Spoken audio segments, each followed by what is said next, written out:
Hello friends, welcome back to my channel. Friends, ये कविता पादमा सचदेव के द्वारा लिखा गया है, जिन्हें 1971 में साहित्य अकादमी अवार्ड उनके कलेक्शन ऑफ पोएम्स मेरी कविता मेरी गीत के लिए दिया गया है। बात अगर मैं इस कविता की करूं तो द मोमेंट ऑफ करेज, जो कि काफ़ी सेंसिटिव पोएम है, किसी विलेज वेल के बारे में, कुएं के बारे में, जिसमें कोई बछड़े का डूब के मृत्यु हो जाता है।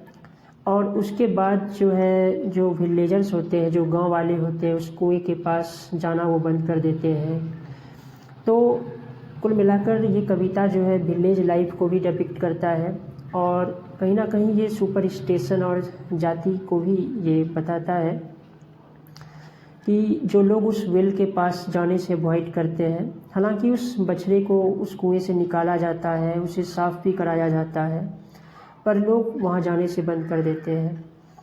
तो यहाँ पे जो पॉइंट है, जो कि बिल्कुल सबसे अलग है, जो कि सेक्रेटली जो है रात में उस वेल के पास वो जाती है और उस कुएं से वो पानी पीती है। तो हम लोग इस कविता के लाइंस को पढ़ते हैं। To the right of our hill there is a well shining brimful. तो यहाँ पे पॉइंट कहती है कि जो हिल के ठीक राइट एक वेल है, जो कि उसका पानी ब्रिमफुल यानी बिल्कुल वो भरा हुआ है, ऊपर तक भरा हुआ है, साफ पानी है, जो कि शाइन करता हुआ दिखता है। लेकिन पिछले ही साल summer covered it with the green of mango blossoms, लेकिन आम के मंजरों के वजह से तो वो ढक सा गया था कुआं। तो इस वजह से it tempted a calf. Tempt का मतलब होता है लुभाना, आकर्षित करना, अपनी ओर आकर्षित करना।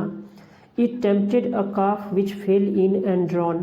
तो कोई बछड़ा जो है इसमें आ गिरा और वो डूब गया। तब से जो है since then no one drinks of that well, कोई उस कुएं से पानी नहीं पीता है।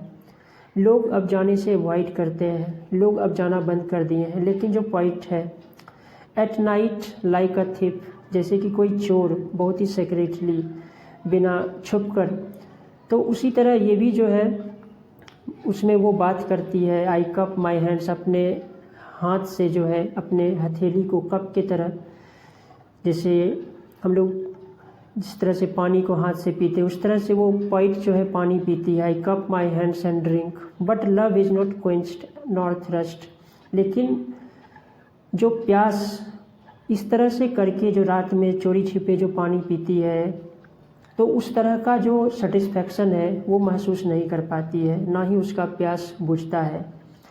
तो आगे लिखा गया है, in the deep dark of the well there are wistful shadows. Wistful मतलब जो इच्छा से भरा हुआ है। तो यहाँ पे पॉइंट यहाँ बता रही है कि इन द डीप, उसे लगता है ये डार्क और सैड ये लड़कियों का शैडो है। यहाँ पे लिखा है, there are wistful shadows waiting for the maidens who hung a rope on its nail but never came back to draw water. तो यहाँ पे पॉइंट कहती है कि ये लड़कियों का शैडो है, जो कि अब वो कुएं के पास पानी खींचने के लिए वो बंद कर चुकी है, और उस कुएं को भी वेट है उस मोमेंट का। The dark of the well, long, long का मतलब यहाँ पे इच्छा रखना। For that moment of courage when in full site of all my hands will stretch out. तो कुएं को भी उस मोमेंट का इंतज़ार है, जबकि दिन के उजाले में पॉइंट अपने हाथों से उस कुएं से पानी वो खींचेगी। तो कुल मिलाकर इस कविता में पादमा सचदेव ने बहुत सारे इमेजरी वो यूज की है, और इस कुएं को वो पर्सोनीफाई करता है एक ह्यूमन बीइंग की तरह, जिसे मानो किसी के आने का इंतज़ार हो। साथ ही यहाँ पे इस कविता का अगर थीम का बारे में बात करूँ तो करेज के बारे में बताया गया है, जो कि पॉइंट, हालांकि वो कुआं साफ है, लेकिन फिर भी जो सुपरस्टिशियस बिलीफ है लोगों का कि एक काफ के गिरने से, तो कहीं ना कहीं इस कविता में करेज के बारे में बात किया गया है, और पॉइंट अपने वीकनेस से वो बाहर आना चाहती है। तो मैंने इस कविता का समरी पढ़ा है। थैंक्स।